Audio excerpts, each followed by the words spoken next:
The dark and brutal days of General Sani Abacha began on the 17th of November 1993 when he and his military accomplices forced the head of the Interim National Government, Chief Ernest Shonekan, to resign, effectively ending the 3-month-old Interim National Government formed by General Ibrahim Badamosi Babangida. The dark and brutal days of General Sani Abacha forms a period in our national history that Nigerians would not like to remember. Abacha remains the most vilified head of state in Nigeria's post-independence era.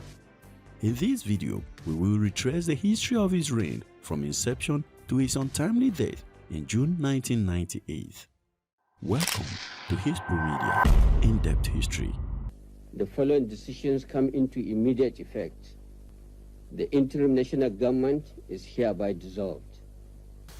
General Sani Abacha, a very ambitious senior military officer in the Interim National Government who had long been considered a president-in-waiting, pushed Shonekan aside, dissolved the Interim National Government and declared himself head of state and commander-in-chief of the armed forces on November 17, 1993.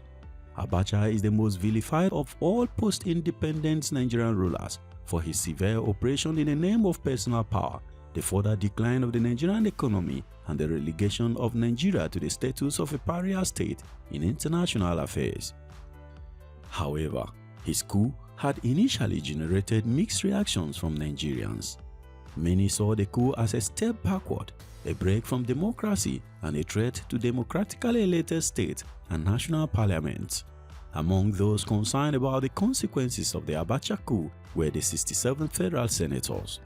The lawmakers wrote a letter urging Nigerians to resist a return to autocratic rule. Others were, however, willing to give Abacha the benefit of a doubt, hoping that he could muster enough strength and discipline to bring the political situation under control. But they were wrong. Many Abiola supporters and pro-democracy activists hoped that Abacha would accept the June 12 election result, which the Interim National Government with ties to Babangida was unlikely to do. Even Abiola himself praised General Sani Abacha as a man of reason and offered the services of several of his closest allies and advisors to the new government, including his vice president-elect Babagana Kingibe. Kingibe would serve as Minister of Foreign Affairs from 1993 to 1995. Abacha initially took a few steps that gave the impression that he was a true reformer with intentions to right the wrongs of the Babangida regime. Many Babangida's closest military advisors were immediately forced to retire, and the structural adjustment program measures that had been so devastating to so many ordinary Nigerians were suspended. Those who expected Abacha to hand over power to Abiola were to be disappointed, as Abacha quickly demonstrated that he had no intention of ceding power anytime soon. And of course, if you are still here and are enjoying this video, kindly boop the like button and subscribe to our channel for more in-depth history videos. Thank you. Shortly after taking power, Abacha abolished all the Third Republic's existing political institutions, including states and national assemblies, governorships, and electoral bodies. He outlawed all political parties and launched a campaign to eliminate all forms of opposition to his rule. He imprisoned and detained any military officer or civilian he deemed a threat to his ambition. Perhaps he was accused of inventing coups against himself in order to arrest his opponents for orchestrating them. Many political activists, journalists, and former high-ranking military officers were imprisoned as perceived national security threats. There were no sacred cows in Abacha's regime, he claimed. Nobody was too powerful or influential to face his wrath. Former President Olusegun Obasanjo and his deputy, Shehu Yaradua, were both imprisoned by Abacha in 1995 for alleged involvement in a coup plot to depose him. Civil society organizations, on the other hand, were unwilling to accept his destruction of democratic institutions and campaigned vehemently against the regime throughout Abacha's tenure. As the first anniversary of the June 12 election approached in 1994, pro-democracy organizations re-energized their efforts, taking to the streets in a new wave of protests and riots. To support the acceptance of the election result, the CD, the Coalition for Democracy joined forces with a newly formed organization called the National Democratic Coalition, NADECO, led by many well-known politicians. In June and July, Chief Abiola declared himself President of Nigeria and held a public inauguration in Lagos, while many labor unions staged strikes, bringing much of southern Nigeria, including parts of the petroleum sector, to a standstill. But Abacha's reaction was swift and brutal. He dissolved the executive committees of Nigeria's labor unions and appointed sole administrators in their place. NADECO was declared illegal and leaders of the pro-democracy organizations were arrested. Abiola was arrested and is being held without bail pending trial. Abiola's trial became a protracted legal process and Abiola was imprisoned indefinitely until his untimely death in 1998, effectively ending the prospect for the realization of the Third Republic. While Abiola was still in detention, his wife, Alhaja Kudirat Abiola, was assassinated on the 4th of June 1996, allegedly on the orders of General Sani Abacha. Other high-profile assassination attempts were made on people perceived to be against the self-perpetuation of Abacha. Protesters were dispersed by violence, with the military and police killing a large number of people in an attempt to restore order. By the end of August, the pro-democracy movement in Nigeria had been effectively eradicated from public space. Many pro-democracy activists, however, fled Nigeria and continued their anti-Abacha campaign from new bases in the United States, the United Kingdom, Europe, and other African countries. The execution of Ken Saro-Wiwa and the rest of the Ogoni 9 on November 10, 1995 cemented Abacha's reputation as a tyrant in the eyes of Nigerians and the international community. For many years, ethnic groups in the oil-rich Niger Delta argued that while the wealth extracted from their lands was used to fund states and federal governments, the people of the Delta saw little of this wealth and continued to live in abject poverty. At the same time, the oil companies operating in the Delta showed little concern for the environmental damage caused by their drilling. Oil spills pose a threat to the land and waterways, while natural gas flaring polluted the air to dangerous levels.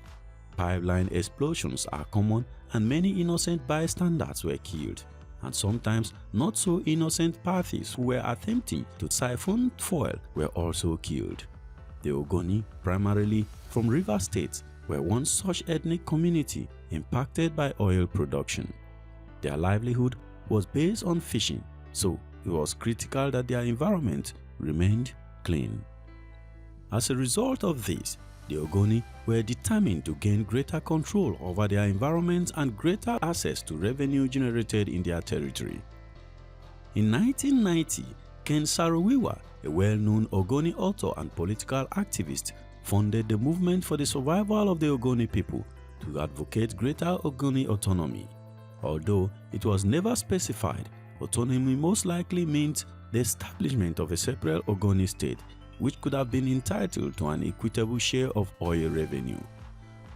Mossop presented Babangida and the governor of Rivers State with the Ogoni Bill of Rights in 1993, demanding, among other things, the right of the Ogoni to adequate representation in all Nigerian political institutions, a large share of oil revenue, and the right to protect their environment from degradation at the hands of oil producers.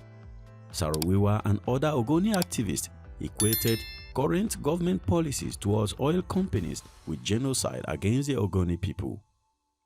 The Ogoni demands were ignored by the government.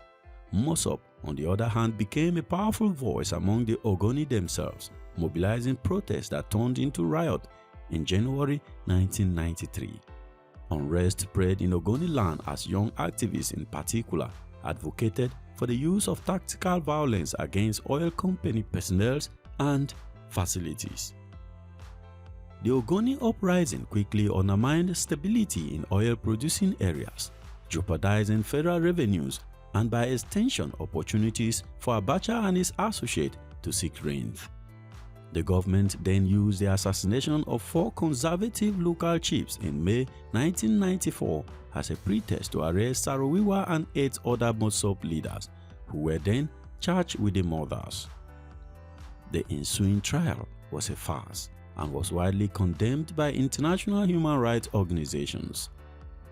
Despite the fact that a case concerning the impartiality of the judges was pending in the High Court, the tribunal in which the defendants were tried proceeded with the trial.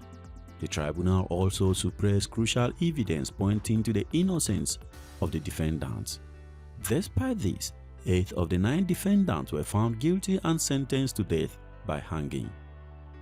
Saro-Wiwa's final words, "Lord, take my soul, but the struggle continues," became a rallying cry for civil society organizations both inside and outside Nigeria fighting to end the tyranny of the Abacha regime. The execution of Ken Saro-Wiwa and other 7 Ogoni activists cemented Nigeria's international status as a pariah state. Pro-democracy activists who had fled Nigeria were successful in drawing international attention to the case, which demonstrated Abacha's blatant disregard for justice and human rights. Following Saro-Wiwa's execution, the Commonwealth of Nations, comprising the United Kingdom and its former colonies, suspended Nigeria's membership in the organization. Other factors also damaged Nigeria's foreign relations during Abacha's presidency. The refusal of Abacha to accept the result of the June 12 election irritated democratic countries, particularly the United Kingdom and the United States.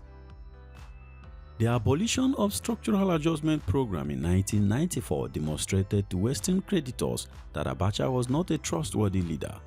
Abacha would, however, reintroduce the program a year later, albeit under duress.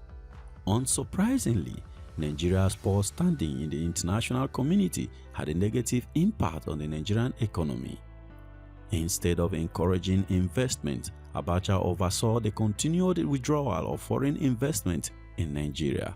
Even the oil industry suffered under Abacha. In 1994, there were only 14 drilling rigs operating in Nigeria compared to 36 in 1991.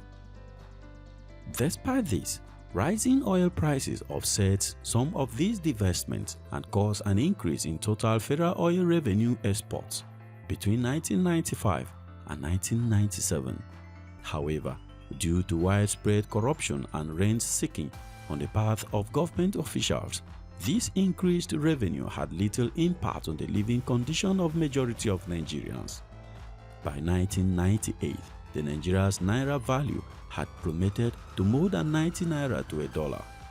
Abacha also implemented the disastrous policy of printing large amounts of money. The total amount of money in circulation increased from slightly more than 4 billion naira in 1985 to 144 billion in 1997, resulting in annual inflation rates of more than 150%. The petroleum shortages become common in Nigeria, and these, combined with a reduction of state subsidies on petroleum products, drove gasoline and kerosene prices even higher. Under Abacha's regime, the price of gasoline increased from 3 naira 25 kobo to 11 naira per liter. Abacha was a very unpopular leader both at home and abroad due to his poor record on human rights and social justice. The Abacha's political goal was to cement his legacy as ruler and consolidate power without resorting to a fair and competitive election process. As a result of this, he proceeded with a transition to civilian rule, but in a way that ensured he retained power. In an effort to gain support for his regime, he announced the creation of 6 new states in 1996, bringing the total number of states to 36. He also established 138 new local government areas and allowed the formation of 5 new political parties. These parties, however, were unable to progress into true representation of public will. Through patronage and intimidation, Abacha was able to persuade all 5 political parties to nominate him as their presidential candidate. This effectively eliminated the possibility of a democratic election process while also legitimizing himself as Nigeria's next civilian leader. Abacha died of an apparent heart attack on June 8, 1998, before this sham of a transition could be completed. Top military officials handed over power to General Sani Abacha, who quickly disbanded the country's 5 existing political parties, released many of those detained and imprisoned by Abacha, and set the country on a hasty path to democracy. Investigation into Abacha's financial dealings reveal an astonishing level of corruption even by Nigerian standards. Abacha and his family had embezzled an estimated $3 billion, which had been traced to bank accounts all over the world. The governors appointed by Abacha were equally corrupt. Interestingly, his chief of army staff, Lieutenant General Ibrahim Badamosi, continued to maintain that the so-called Abacha loot were monies saved by the government of General Sani Abacha following international sanctions. The governor of the central bank, for example, was discovered to own 37 homes, which, when searched, yielded millions of dollars in various currencies. In 1999, the Nigerian government has negotiated with many European banks for the return of funds stolen by General Sani Abacha, and much of the money returned has been used to pay off the country's massive foreign debt. However, many Nigerians believe that some of this returned money have been relooted. The dark and brutal days of General Sani Abacha forms a period in our national history that Nigerians would not like to remember. Go watch this video here next for the history of the 1997 coup story as told by Lieutenant General Ibrahim Badamosi. If you enjoyed this video, please book the like button and don't forget to hit the subscribe button below. And I will see you in the next video. Thank you very much for watching. Peace.